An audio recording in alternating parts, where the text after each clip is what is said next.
ஆறுமுகம் அருளிடும் அனுதினமும் ஏறுமுகம். உலகெங்கும் உள்ள தமிழ் நெஞ்சங்களுக்கும் ஆன்மீக சொந்தங்களுக்கும் அன்பான வணக்கங்கள். நான் உங்கள் ஜோதிடர் கண்ணன் சின்னராஜ். இந்த பதிவில் நம்ம பார்க்கக்கூடியதுங்க, மங்களகாரன் என்று சொல்லக்கூடிய செவ்வாய் பகவானுடைய செவ்வாய் பயிற்சி பலன்கள் விருச்சிக ராசிக்காரர்களுக்கு எப்பேற்பட்ட பலனை தரப்போகிறோம் அப்படிங்கிறத பற்றி பார்க்க போகிறோம். நம்மளுடைய சேனலில் முதலாக பார்க்கக்கூடியவங்களாக இருந்தால் சப்ஸ்கிரைப் பண்ணுங்கள், பெல் பட்டனை அழுத்துங்க, ஆல் ஆப்ஷனை கொடுங்க. சரிங்களா?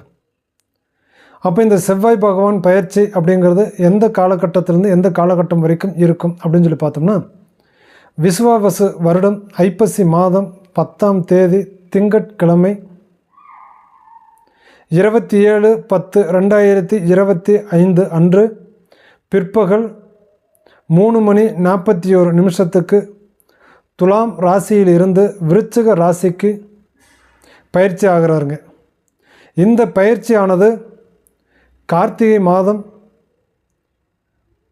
21ஆம் தேதி 7/12/2025 வரை விருச்சிக ராசியில் செவ்வாய் பகவான் சஞ்சாரம் செய்ய போகிறாருங்க. அப்போ அதுபோல் விருச்சிக ராசியில் செவ்வாய் பகவான் பயணம் செய்யக்கூடிய இந்த கோச்சார பிரகாரம் இந்த விருச்சிக ராசி விருச்சிக லக்னக்காரர்களுக்கு எந்த மாதிரியான பலன்களை அள்ளித்தரப்போகிறாரு அப்படிங்கிறத பற்றி இந்த பதிவில் நம்ம தெளிவாக பார்க்கலாம் வாங்க. அப்படி பார்க்கும்போதுங்க, செவ்வாய் பகவானுக்கு அப்படின்னா அவருக்கு 2 விதமான குணங்கள் இருக்குதுங்க. அந்த குணங்கள் என்னென்ன அப்படின்னு சொல்லி பார்த்தீங்கன்னா, அவரால் நல்லதையும் செய்ய முடியும், கெட்டதையும் செய்ய முடியுங்க. அதான் செவ்வாய் பகவான். அப்படின்னா என்னங்க அப்படின்னா, உயிர்காரகத்துவத்தை கெடுக்கக்கூடியவராகவும் பொருளாதாரத்தை கொடுக்கக்கூடியவராகவும் இந்த செவ்வாய் பகவான் வலிமை வாய்ந்தவராக இருப்பாருங்க. சரியா? அப்போது இந்த விருச்சிக ராசி விருச்சிக லக்னக்காரர்களுக்கு உயிர்காரகத்துவத்தை எந்த விதத்தில் கெடுக்க போகிறாரு, பொருளாதாரத்தை எந்த வழியில் கொடுக்க போகிறாரு அப்படிங்கிறத பற்றி பார்க்கலாம். அப்படி பார்ப்பதற்கு முன்னாடி விருச்சிக ராசிக்கு அதிபதி இந்த செவ்வாய் பகவான். அப்போ விருச்சிக ராசியில் இப்போது செவ்வாய் பகவான் பயணம் செஞ்சிட்ருக்கிறார். முதல்ல நின்ற இடத்துக்கு எந்த மாதிரியான பலனை கொடுப்பார் அப்படிங்கிறத பற்றி பார்த்துடலாம். இது கோச்சார பிரகாரமாக இருந்தாலும் சரி, உங்களுடைய ஜனன ஜாதகமாக இருந்தாலும் சரி, விருச்சிக ராசியில் செவ்வாய் பகவான் நின்றிருந்தால் என்ன பலனை தருவார் அப்படிங்கிறத பற்றி சொல்கிறேங்க, கேட்டு தெரிஞ்சுக்கோங்க. சரிங்களா? அப்படி பார்க்கும்போது செவ்வாய் பகவான் சுய ராசியில் சுய லக்னத்தில் நின்றால், அப்போ அதுக்கு பேர் என்ன சொல்லுவாங்க, ஒரு சந்திரமங்கல யோகம்னு சொல்லுவாங்க. அது 2ஆம் பட்சம். சரிங்களா? ஆனால் அந்த சுய ராசியில் செவ்வாய் பகவான் இருந்தால் முதல்ல அவங்களுக்கு பாதிக்கக்கூடிய பிரச்சனை என்ன அப்படின்னா, இந்த கழுத்துக்கு மேலே இருக்கக்கூடிய உறுப்புகளில் கட்டாயமாக பாதிப்பார். சரிங்களா? கட்டாயமாக இந்த கழுத்துக்கு மேலே இருக்கக்கூடிய உறுப்புகளில் கண்டிப்பாக பாதிப்பார். அப்போ கண், காது, வாய், மூக்கு, மூளையில் இருக்கக்கூடிய நரம்பு சம்பந்தப்பட்ட வழியில் கூட கண்டிப்பாக பிரச்சனைகளை ஏற்படுத்துவார். சரிங்களா? அதுக்கு அடுத்தபடியாக ஒரு வண்டி வாகனத்தில் போய் நமக்கு ஒரு விபத்து சந்திக்கிறோம் அப்படின்னா, அது 2 வீலராக இருந்தாலும் 4 வீலராக இருந்தாலும் சரி, எதுலேயே போனாலும் சரி, இல்லை நண்பரோட நம்ம பிரயாணம் செஞ்சுருந்தாலும் சரி, முதல்ல அதில் ஒரு விபத்து ஒன்று நடக்குது அப்படின்னா, அந்த விபத்தில் நமக்கு நடக்கக்கூடிய பிரச்சனை அப்படின்னா முதல்ல வந்து தலைக்கு தான் அடிப்படும். சரிங்க? தலைக்கு தான் அடிப்படும். இந்த மாதிரி பிரச்சனைகள் சந்திப்பீங்க. அதே போல் செவ்வாய் பகவான் சுய ராசியில் இருந்தால் பீடைன்னு என்னங்க, நோய், ஏதாவது ஒரு பிரச்சனை ஒன்று போனால் ஒன்றுங்கிற மாதிரி உடலுக்கு வந்துக்கிட்டே இருக்கும். ஒன்றும் நமக்கு வந்துக்கிட்டே இருக்கும், இல்லைன்னா நம்மளை சார்ந்தவர்களுக்கு வந்துக்கிட்டே இருக்கும். இதையெல்லாம் பார்த்து நம்ம அழுத்து போயிடுவோம். சரிங்களா? அந்த மாதிரி இருக்குங்க. அப்போ அதுக்கு அடுத்தபடியாக வந்து பார்க்கும்போது நோயினால் நம்ம அவதிப்பட்டுருக்குறோம். கட்டாயமாக நோயினால் அவதிப்படுறோம். அப்போ இந்த நோயும் நமக்கு ஒரு பிரச்சனை. அதுக்கு இன்னொரு விஷயமா வந்து பார்த்தா காரிய விக்கணும் அப்படின்னா, எந்த காரியம் தொட்டாலும் நமக்கு தொடங்குறதே இல்லை. எந்த செயல் வச்சாலும் நமக்கு தொடங்குறதே இல்லை. ஒரு நல்லது நடந்தால் 9 கெட்டது நடக்கும் அப்படிங்கிற மாதிரி தாங்க. சுய ராசியில் சுய லக்னத்தில் செவ்வாய் பகவான் இருந்தால் இப்படித்தான் இருக்கும். நீங்கள் வேணால் பாருங்கள், உங்களோட ஜாதகத்தில் நீங்கள் செக் பண்ணி பார்த்துட்டு கூட எனக்கு சொல்லுங்கள். சரிங்களா? இது செவ்வாய் பகவான் நின்ற இடத்திற்கு. இப்போ கோச்சார பிரகாரம் விருச்சிக ராசியில் பயணம் செய்கிறாங்க. இப்போ இந்த விருச்சிக ராசி விருச்சிக லக்னக்காரர்களுக்கு செவ்வாய் நின்ற இடத்தினுடைய பலன்கள். சரிங்களா? அப்போது அதுக்கு அடுத்தபடி வந்து பார்த்தோம் அப்படின்னா, செவ்வாய் பகவானுக்கு 3 கட்டங்களுக்கு 3 இடங்கள் பார்வை உண்டு. இப்போ அதனுடைய பலன் எப்படி இருக்கும் அப்படிங்கிறத பற்றி நம்ம பார்த்துடலாம். சரிங்களா?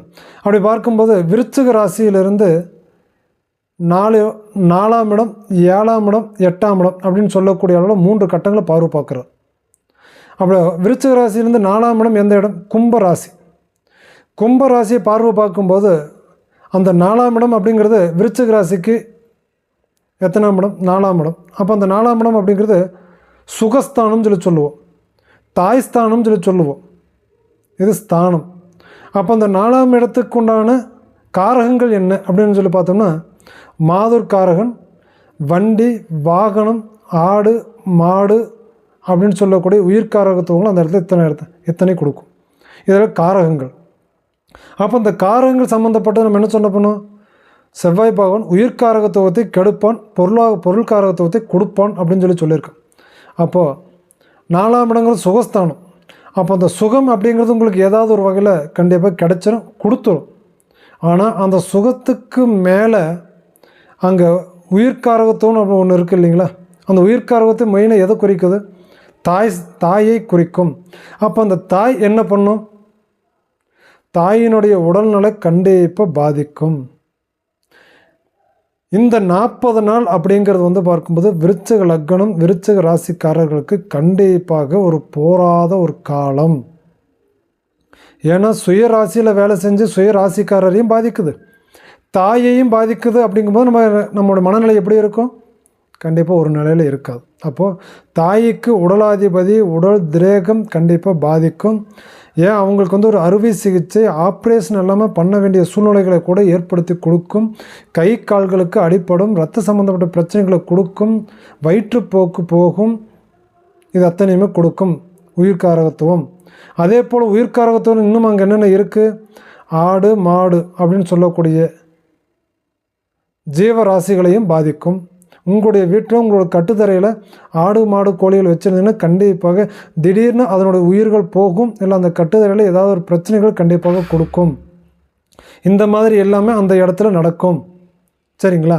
அப்போ அதுக்கு அடுத்தபடியாக வந்து பார்க்கும்போது உங்களுக்கு சந்தோஷமான விஷயம் என்ன அப்படின்னா, நான் ரொம்ப நாளாக ஒரு வண்டி வாங்கணுங்க இல்லை ஒரு கார் வாங்கணுங்க அப்படின்னு நினச்சிட்ருக்குறேங்க அப்படின்னா கண்டிப்பாக வண்டி வாங்குவீங்க, கார் வாங்குவீங்க. இந்த 40 நாளில் பிளான் பண்ணுவீங்க. ஒன்று இந்த 40 நாள் முன்னாடி பிளான் பண்ணியிருந்தீங்கன்னா இந்த 40 நாளில் அந்த வாகனத்தை கொண்டுட்டு வந்து உங்கள் வீட்டில் நிறுத்திடுவீங்க. இல்லை அப்படின்னா இந்த 40 நாளில் பிளான் பண்ணி கண்டிப்பாக வாகனத்தை வீட்டுக்கு கொண்டுட்டு வந்துடுவீங்க. அதுக்கும் முடியாதவங்க இந்த 40 நாளில் பிளான் பண்ணி வச்சிடுவீங்க. இந்த மாதிரி அமைப்பு கண்டிப்பாக உங்களுக்கு கொடுக்கும். அதுக்கு அடுத்தது இன்னொரு சந்தோஷமான விஷயம் என்ன அப்படின்னா, ரொம்ப நாளாக நான் ஒரு நிலம் வாங்கணுங்க, ஒரு வீடு வாங்கணுங்க, ஒரு வீடு கட்டணுங்க அப்படின்னு நினைக்கிறவங்களுக்கு கண்டிப்பாக இதெல்லாம் நடக்கும். இதுக்கு முன்னாடியே நான் வீடு கட்டிகிட்டு இருந்தேங்க அப்படின்னா அது பாதியில் நின்றுருச்சுங்க அப்படின்னா அந்த கட்டின வீடு நிற்காம இந்த நேரத்தில் வேலைப்பாடுகள் கண்டிப்பாக அது நடக்கும். அந்த வேலையை பூர்த்தி செய்வீங்க, மண் வாங்குவீங்க, மனை கட்டுவீங்க. இந்த மாதிரியான யோக பலன்களை உங்களுக்கு அந்த 4ஆம் இட பார்வையாக உங்களுக்கு இந்த செவ்வாய் பகவான் கொடுக்குறாருங்க. ஒரு பக்கம் கஷ்டம் தான், ஆனால் இன்னொரு பக்கம் எனக்கு சந்தோஷமாக இருக்குது.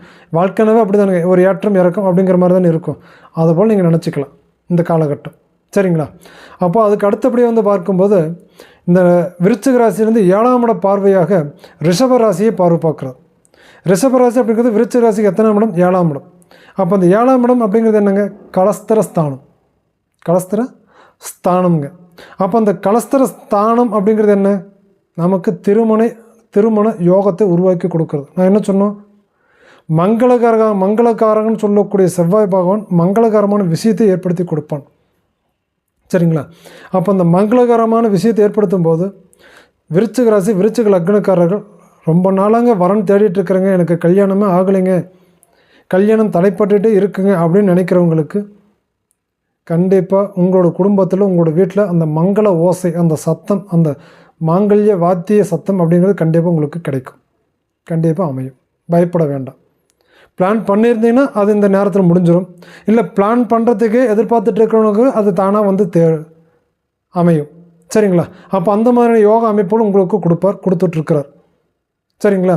அப்போ அதுக்கு அடுத்தபடியாக வந்து பார்க்கும்போது அந்த கலஸ்தர ஸ்தான பலம் அப்படிங்கிறத நம்ம பார்த்துட்டோம். ஆனால் அந்த இடத்துல அந்த காரங்கள் என்னென்ன அந்த இடத்துல இருக்குது அப்படின்னு சொல்லி பார்த்தோம்னா, மனைவி, ஆணாக இருந்தால் மனைவி, பெண்ணாக இருந்தால் கணவன் காரகர், கூட்டாளிகள், தொழிலில் நம்ம வச்சுட்டு இருக்கக்கூடிய கூட்டாளிகள், நமக்கு நண்பர்கள் அப்படின்னு சொல்லக்கூடிய இடம் தான் அந்த 7ஆம் இடம் அப்படிங்கிறது. கண்டிப்பாக கணவன், மனைவி, நண்பர்கள், தொழில், கூட்டாளிகள் அத்தனை பேர்த்துக்கிட்டையுமே விருச்சிக ராசி, விருச்சிக லக்னக்காரர்களுக்கு பாதிப்புகள் உண்டுங்க. மனைவிக்கு உடல்நிலை பாதிப்புகள் கட்டாயமாக ஏற்படுத்தும். கணவனுக்கு உடல் சார்ந்த பிரச்சனைகள் கண்டிப்பாக கொடுக்கும். நண்பர்களிடம் பகைமையை உருவாக்கும். கூட்டாளிகளிடம் சந்தேகத்தை ஏற்படுத்தும். இது அத்தனையுமே உங்களுக்கு பண்ணும். விருச்சிக ராசி, விருச்சிக லக்னக்காரர்களுக்கு ஜாக்கிரதையாக, எச்சரிக்கையாக, கவனமாக அந்த இடத்துல இருங்க. சரியா? அதே போல் விருச்சிக ராசியிலிருந்து 8ஆம் இட பார்வையாக மிதுன ராசியை பார்வை பார்க்குறார். இந்த விருச்சிக ராசி, விருச்சிக லக்னக்காரர்களுக்கு 8ஆம் இடம் அப்படிங்கிறது என்ன? ஆயுள் ஸ்தானகம், ஆரோக்கியம் அப்படின்னு சொல்லக்கூடியது. சரிங்களா? அப்போது உங்கள் சுயராசியில் நின்று உங்கள் உடலை கெடுக்கிறான்னு சொல்லிட்டோம். 4ஆம் இடத்துல தாயை கெடுக்கிறாரு, 7ஆம் இடத்துல மனைவி கணவனை கெடுக்கிறாரு. அப்போ 8ஆம் இடத்துல உங்களுடைய ஆயுள் ஆரோக்கியத்தையே கெடுக்கிறார். அப்போ நான் சொன்ன மாதிரி இந்த ஒரு 40 நாட்கள் அப்படிங்கிறது வந்து இந்த விருச்சிக ராசி, விருச்சிக லக்னக்காரர்களுக்கு ஒரு போராத ஒரு காலம், ஒரு போர்க்காலமாக நீங்கள் எடுத்துக்கணும். எத்தனையுமே சமாளித்து நீங்கள் வெளியில் வரணும். சரிங்களா? அப்போ உங்களோட ஆரோக்கியத்தை கெடுக்கும், ஆயுளை பாதிக்கும். கவனமாக இருக்கணும் நீங்கள். சரிங்களா? இது இந்த மாதிரி. அதுக்கு அடுத்தபடி அந்த 8ஆம் இடத்துக்கு இன்னொரு பவர் இருக்குதுங்க. என்ன அப்படின்னா, உங்களோட வழக்கு அப்படிங்கிறது ஏதாவது உங்களுடைய பேரில் நடந்துகிட்ருக்கு அப்படின்னா கண்டிப்பாக அதில் ஒரு மாற்றம் உருவாகும். ஒன்று உங்களுக்கு சாதகமாக அமையும், இல்லைன்னா அதில் ஒரு மாற்றத்தை ஏற்படுத்தி கொடுப்பார். சரிங்களா? அதுக்கு அடுத்தபடி இன்னொரு விஷயம் இருக்குங்க அந்த 8ஆம் இடத்துல. என்ன அப்படின்னா, 8ஆம் இடம் அப்படிங்கிறது ஒரு மறைமுகம். ஒரு மறைமுகமாக இந்த 40 நாட்களுக்கு நீங்கள் ஒரு சில காரியங்கள் செஞ்சுட்டு வந்தீங்க அப்படின்னா கண்டிப்பாக அது உங்களுக்கு வெற்றியை தேடித்தரும், ஜெயம் உண்டாக்கும், நல்லதை கொடுக்கும். எந்த செயல் செஞ்சாலும் அதை விளம்பரமாக்காதீங்க, யாருக்கும் சொல்ல வேண்டாம். உங்களோட மனசுக்குள்ளே வச்சுட்டு நீங்களே செஞ்சு முடிச்சுட்டு வாங்க. இந்த தடவை நீங்கள் அந்த மாதிரி செஞ்சு பாருங்கள். உங்களுக்கு நல்லா இருந்தால் அடுத்த தடவை என்னோடய பதிவை கேளுங்க. கண்டிப்பாக மறைமுகமாக நீங்கள் செய்யுங்க, கட்டாயமாக உங்களுக்கு நல்ல வழி கொடுக்கும். சரிங்களா? அப்போது சுயராசியில் நின்ன பலனையும் தெரிஞ்சுக்கிட்டீங்க. 4, 7, 8ஆம் இட பார்வை சம்மந்தப்பட்ட பலனையும் நீங்கள் தெரிஞ்சுக்கிட்டீங்க. இந்த பதிவு அப்படிங்கிறது உங்களுக்கு பிடிச்சிருந்தா லைக் பண்ணுங்கள், ஷேர் பண்ணுங்கள், கமெண்டில் சொல்லுங்கள். சரிங்களா? மீண்டும் உங்களை அடுத்த பதிவில் உங்களுக்கான புது வருட பலன், புத்தாண்டு பலன் கூட மீண்டும் உங்களை சந்திக்கிறேங்க. மீண்டும் உங்களை சந்திக்கும் வரை உங்களிடமிருந்து விடைபெறுவது உங்கள் ஜோதிடர் கண்ணன் சின்னராஜ். நன்றி, வணக்கம்.